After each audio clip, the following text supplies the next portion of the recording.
La campagna elettorale erano i giorni in cui infuriavano le polemiche perché Sergio Giordani a Padova insieme ad altri sindaci avevano deciso di procedere con la trascrizione e noi avevamo detto una cosa molto chiara, cioè che ci saremmo comportati come amministrazione se avessimo vinto le elezioni come quei sindaci.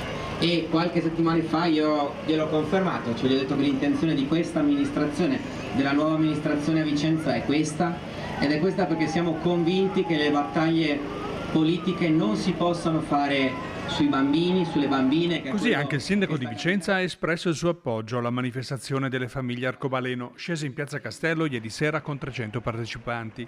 La volontà dei manifestanti è quella di opporsi al provvedimento della Procura di Padova che ha impugnato la registrazione dell'atto di nascita di 33 bambini nati all'estero da coppie formate da 2 mamme a seguito della procreazione assistita. Sarà il tribunale a pronunciarsi sulla genitorialità della madre non biologica. Io e Valentina quando ci siamo incontrate ci siamo riconosciute e ci siamo dette il desiderio di non solo avere una famiglia a 2 ma di poter avere anche dei figli. Ci abbiamo iniziato a pensare e abbiamo progettato il nostro viaggio in Danimarca che ci ha portato a una procreazione assistita semplicissima che ci ha permesso di diventare madri e dunque siamo state molto fortunate. Caterina è una bambina sana, gioiosa, felice e che in questo momento ha entrambi i genitori che possono tutelarla fino a che questo documento non verrà messo in discussione o stralciato. Dunque vedremo cosa dirà il Tribunale a questo proposito. Noi abbiamo l'udienza il 12 dicembre. L'impugnazione della Procura è un atto violento, hanno ribadito i manifestanti, in nome della parità di diritti e dignità che vogliono per le proprie famiglie,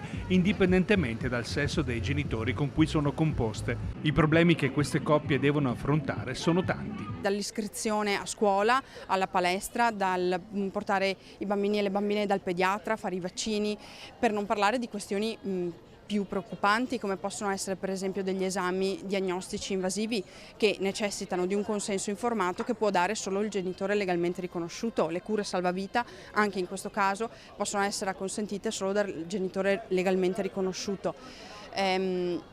I ricoveri all'ospedale, solo una persona che lo Stato riconosce come parente può fare assistenza, visite e quindi è una vita fatta di deleghe quando si può e di privazioni nel caso in cui le deleghe non possano essere fatte.